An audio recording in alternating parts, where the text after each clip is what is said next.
This program is brought to you by the Georgia Neurosurgical Institute.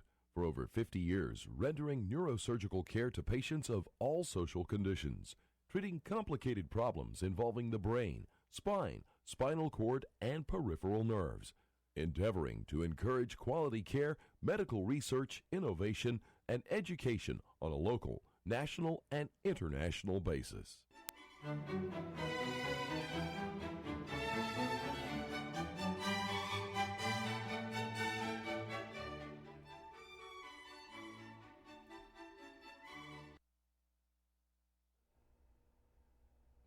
Good evening. My name is Joe Sam Robinson. It's my pleasure to have with us tonight, once again, the famous Dr. Buck Melton.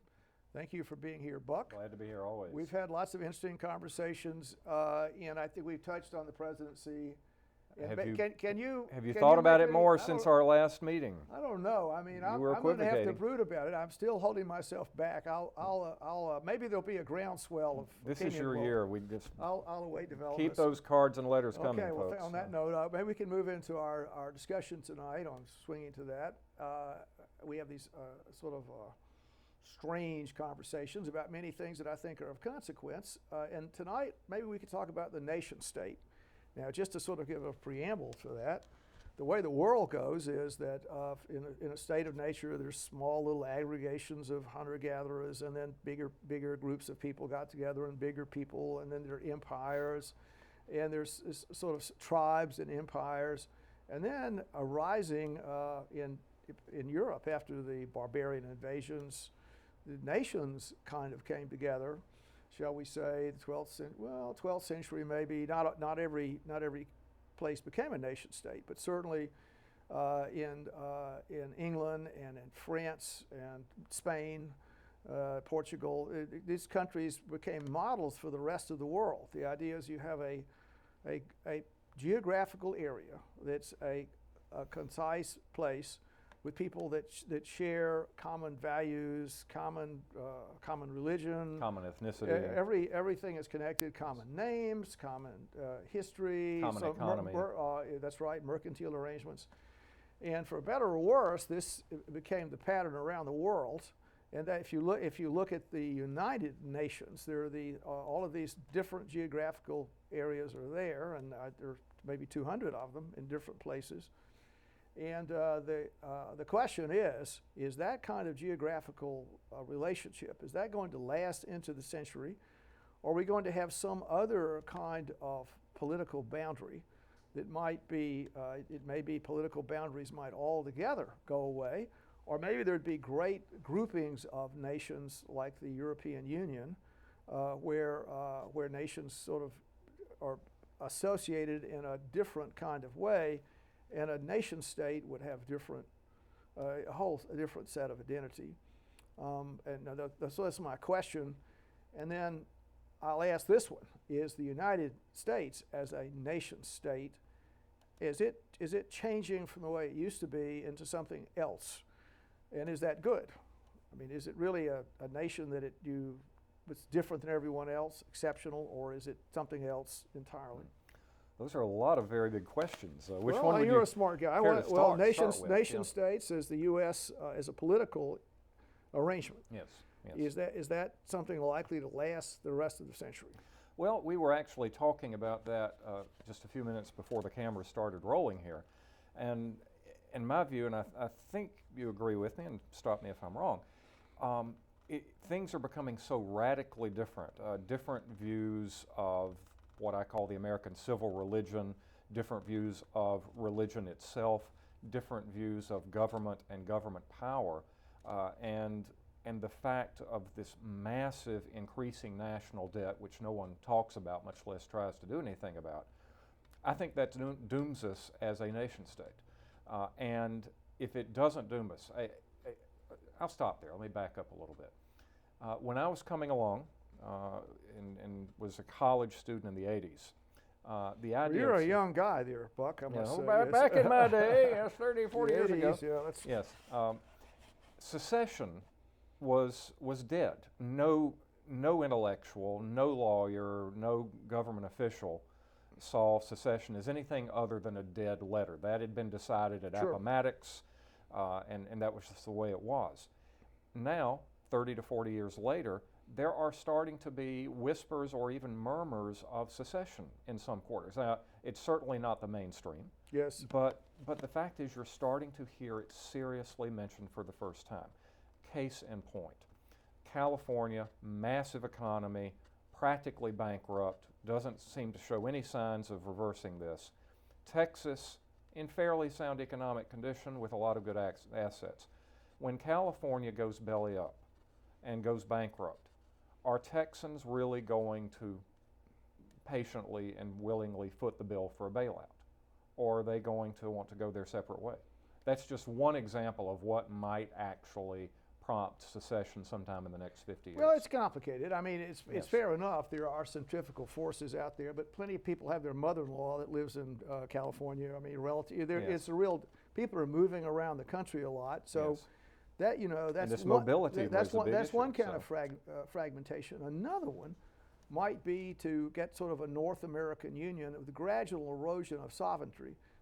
Yes. Which is what's going on in the UK now.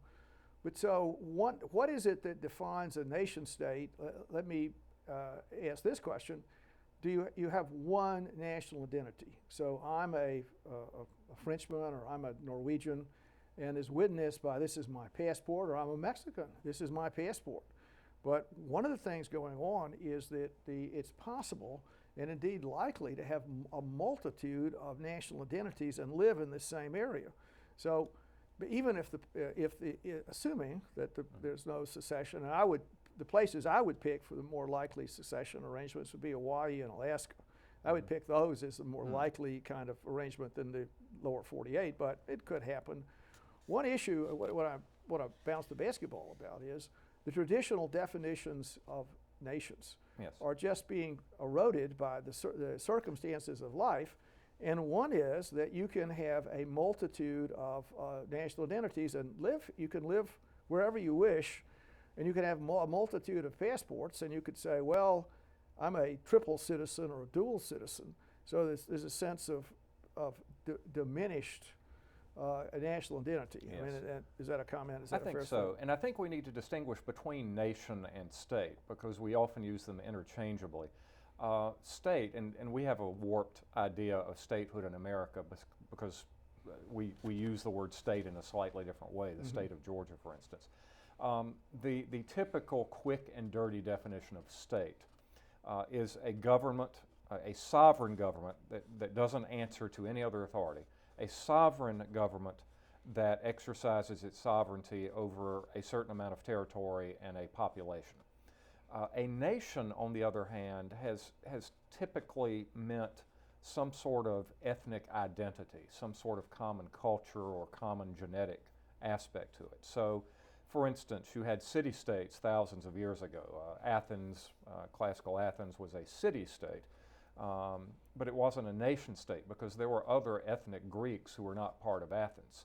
So, a good example of a nation-state today would be Japan, very homogeneous, ethnically, culturally, very, very similar.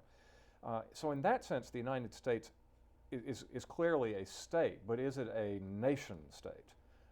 Has it ever been a nation state? I'm not sure it has been. Well, that's an important issue, isn't it? So if you go with exceptionalism, I mean, so one of the, I guess there are several points here. Point number one is the diversity, which we've spoken about, Yes. of the country likely getting more diverse, and so a sense of national identity on that basis is weakened a lot, and also the tolerance for triple passports or quadruple passports or whatever you'd like to consider yourself is a reasonable thing to be here. So in that way, there's been a lot of erosion of the national identity. Now the next thing that might be slightly eroded is the sense of sovereign states. So one of the things going on is that a lot of the sovereign powers are being surrendered Yes. by around the globe, and so you could just list the loss of sovereign power.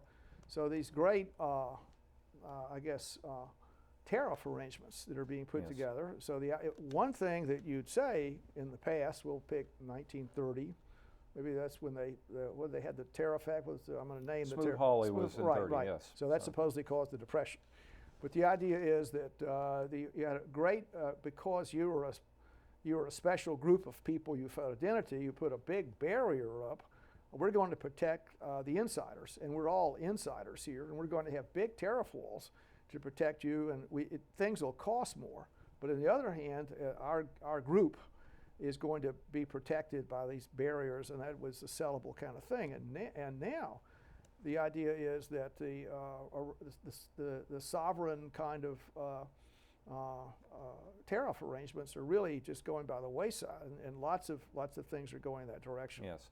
Well, for instance, what if you are very clearly in the existing law a citizen of the United States? You were born here, you were raised here, you have a United States passport, both of your parents are American, you do not have a passport from another country, but you are so foolish as not to diversify your economic holdings, and all of your wealth is invested in East Asia, all of it. So as East Asia goes, so goes your pocketbook. Yes. Where is your allegiance or your citizenship or your interest really? Is it political based on your passport, or is it economic based on your investments? Well, what we're looking at is kind of the globalization of the world. So I guess that's sort of where the ship is going, between the traditional nation states and the erosion of sovereign power. Yes. And that a lot of the power is being surrendered to different institutions, and you can look at the European experience. Obviously, the Brits are dissatisfied with what's happening, but it seems to be a worldwide phenomenon. It'd be unusual to find a country that was not encouraging, that wasn't trying to get low tariffs, that wasn't allowing investments to go, money to go wherever, that was not stopping their citizens from leaving and going other places. Now, you mentioned Japan and Korea, hermit kingdoms. Korea might be the hermit kingdom, or was it Japan? But the idea is that you had lots of barriers that in the state and with the nation. So people were isolated, and now there's this enormous worldwide relationships that are weakening a lot of the power, of the sovereign power that existed in the past. And also because of all the diversity, or the idea of a separate nation, a separate biological relationship is being quite diminished. But so it's a really, yes, go ahead. Well, you don't want to push that too far, because here in America, I mean, in the United States, we're a mongrel nation, of course. I mean, I'm mostly German, somewhat English, and so the thing that has united us, if we are a nation, is not our ethnicity, but once again that traditional American civil religion that's being eroded, the Constitution, the Declaration, we the Bill of spoke Rights. about that. Yes, but don't rule out ethnicity. So we talked, I mentioned Texas as a possibility for secession. You mentioned Alaska and Hawaii, but here's a third one. What about Hispanic Americans?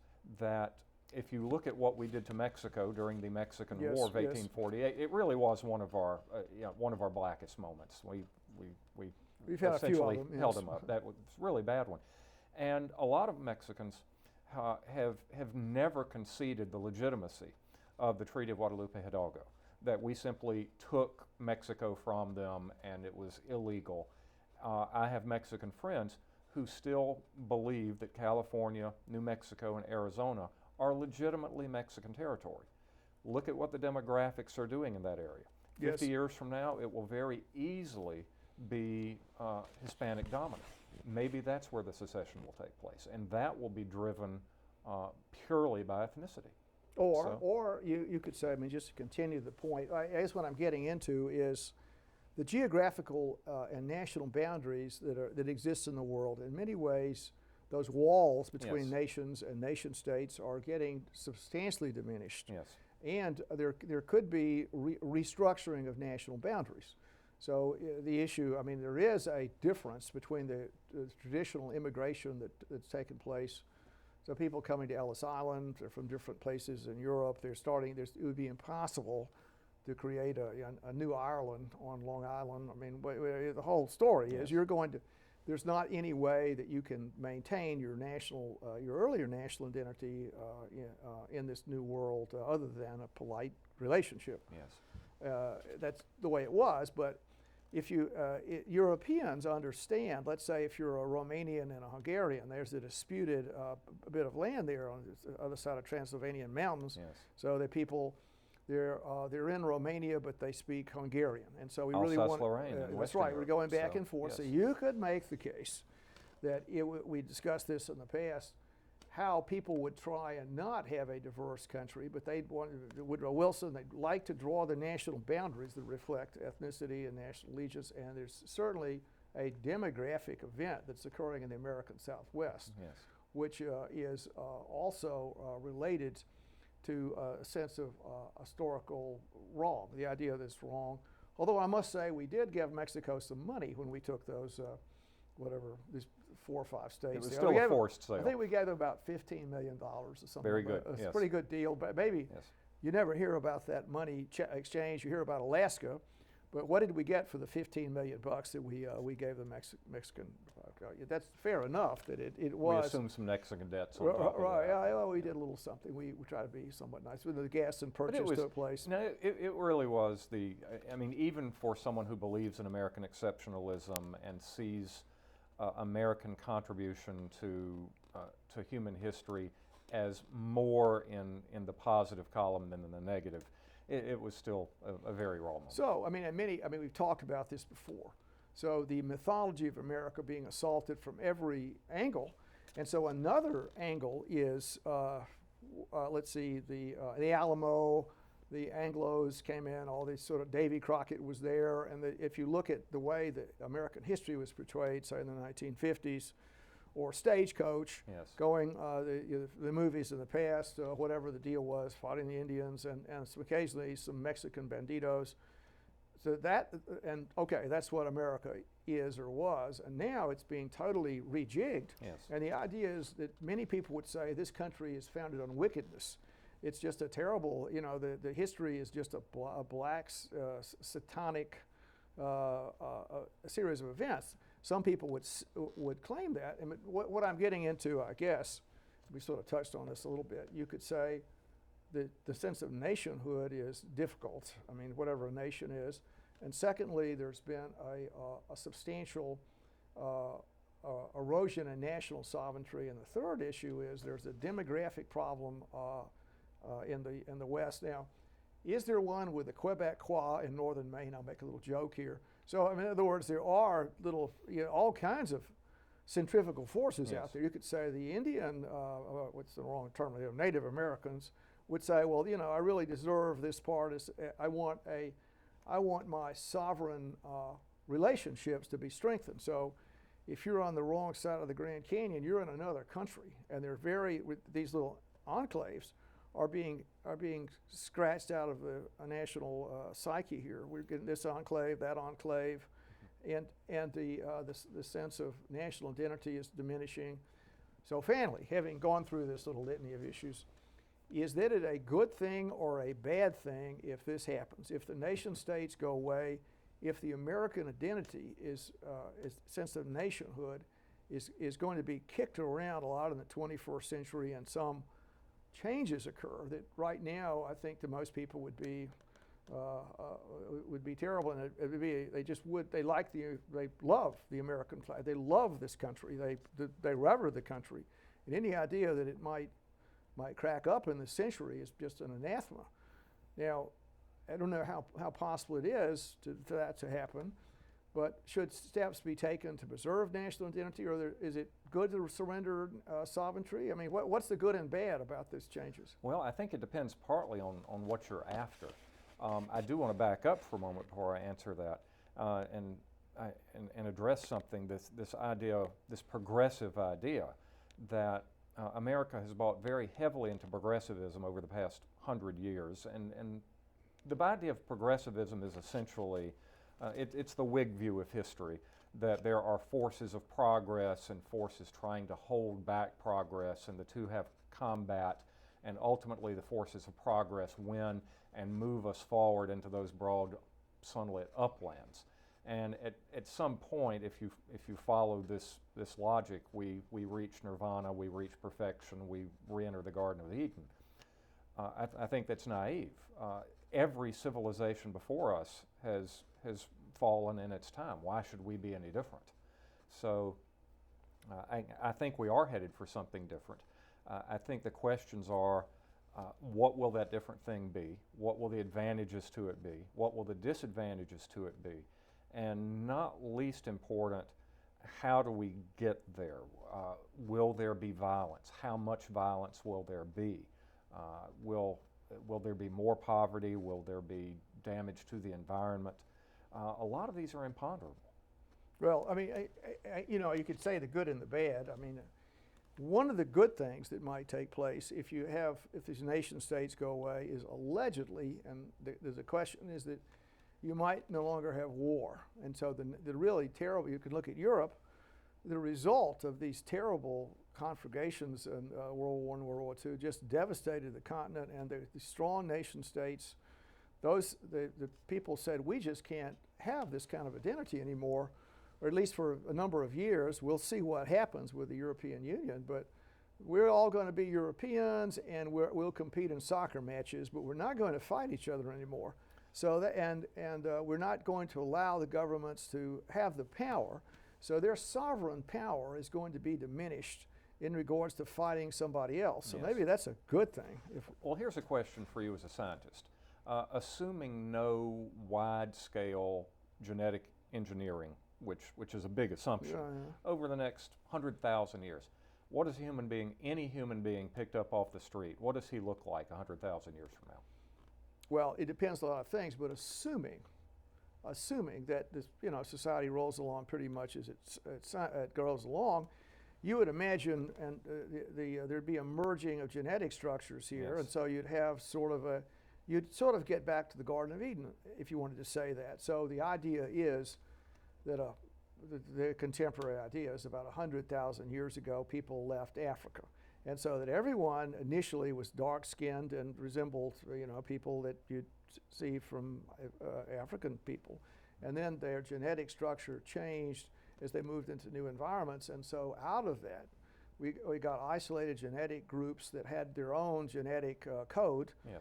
And they promptly started fighting each other. Well, if you assumed, I mean, there are a lot of assumptions here. If you assumed that everything kind of just, you know, that you had it's called gene drift, a similar thing happened. That was a pretty interesting story on the Eurasian steppes about 75,000 years ago. A wandering group of our ancestors, the Homo sapiens, came upon an attractive group of Neanderthals. And as romance, it was like Valentine's Day here. The bluebird of romance flew in, and love happened. I mean, we can imagine that's what occurred. But in any event, there was a substantial genetic mixture that occurred. And I mean, you could wonder how attractive a young Neanderthal lady would be. I mean, not possibly attractive. And contrary-wise, for Homo sapien ladies, what did the Neanderthal guy look like? Maybe like their husbands now. That's a joke. But a substantial amount of genetic structure went in there. About 4% of our DNA for people not Africans that have no Neanderthal DNA. It's only Europeans and Asians that have, well, so. You could imagine all this occurred, but the other thing that would happen would be that there might be some kind of intellectual hierarchy that would take place. So people that were, I don't know, college graduates that met somebody from Tokyo, I mean, that they might have a lot of affinity for each other. And you could also say that there might be some more isolated populations that might maintain their genetic structure because they were kind of locked into their rural environment. So there might be so those are possibilities. So there could still be genetic difference, genetic castes, even though they're not ethnic, with the rich genes or the intelligent genes, which are probably going to be the same, versus the less intelligent genes. So even though we all end up looking more or less the same, well, maybe 200,000 years ago, you'll see bigger brains. How much of our blood supply does our brain take up now? It's about 20%. Yeah, so we could fix that. We could modify it and grow bigger brains, and there would be the caste with the biggest brains, the biggest computing ability. Well, I don't want to get too much off the subject here, but you could make the case that a marker for survivability might not be intelligence. So that it might be that, as often the case, that more intelligent people, and particularly you have gender issues here, so that the lady PhD person is going to delay childbirth or whatever, and might have relatively fewer children. So there might be, and so you could also say that one of the things that might happen is that there might be a hierarchy of whatever, but you could make the case that the global intelligence might go down, and you know, you could also say that if you have extreme intelligence, the neural circuitry gets so distorted that it makes it difficult to collaborate. So really, Alzheimer's syndrome here, Asperger's. So you have people that are extremely intelligent and they can do great mathematical tricks and whatever, but there's the social part of their brain is taking a hit. But so those are complexities about evolution that are imponderable. But go ahead. This is interesting because I was thinking that given another 100,000 years, we do away with ethnicity, and that does away with a lot of conflicts and a lot of differences between people. But I'm not hearing that. I'm not hearing that at all.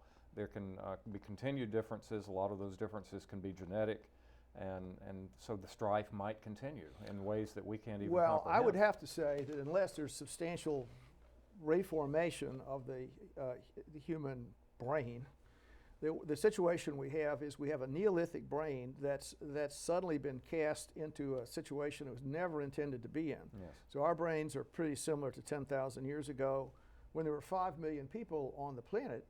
And actually, we have those many people are being added to the world's population every month.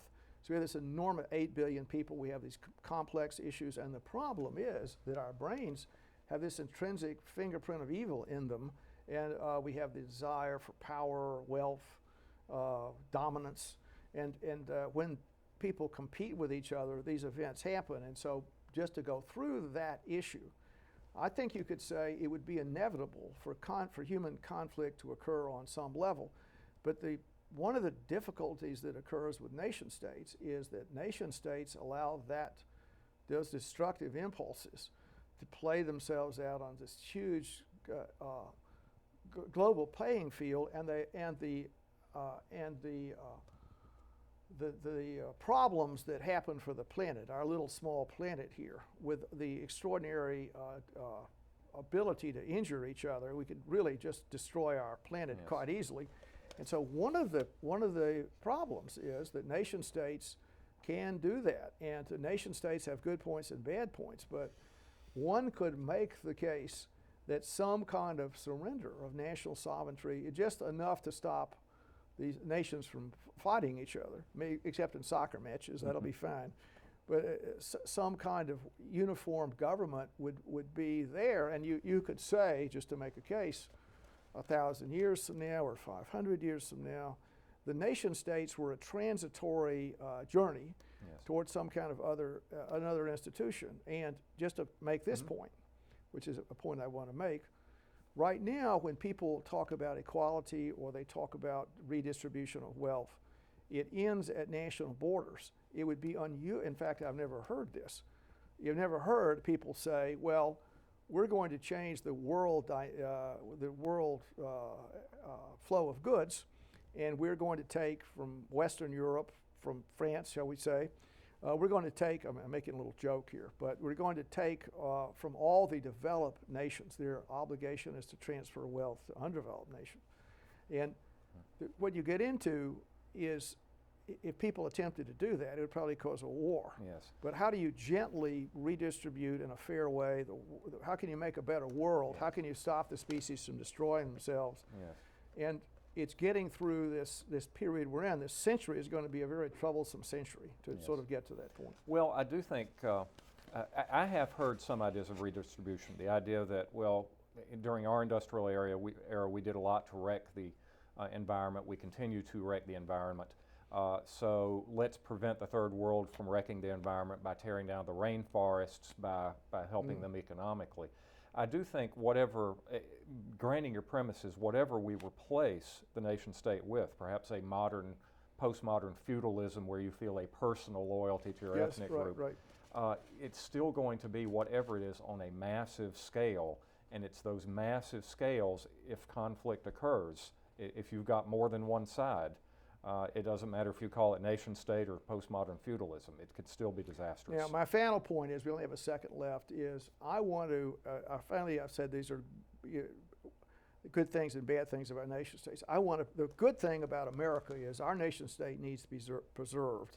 We can't let these centrifugal forces disturb our national identity because of our special mission that still exists. So we still have these great things for our species that we alone, in my opinion, are the torchbearers. So we have to be cautious about anything that disturbs our national identity, and we have to treasure our mythology. Our special place in the world needs to be treasured and supported and not tossed down. Well, and I'm hopeful that I hope that will be the situation. We can only hope. Well, thanks for coming. Thank you, sir. Thank you. Thank you.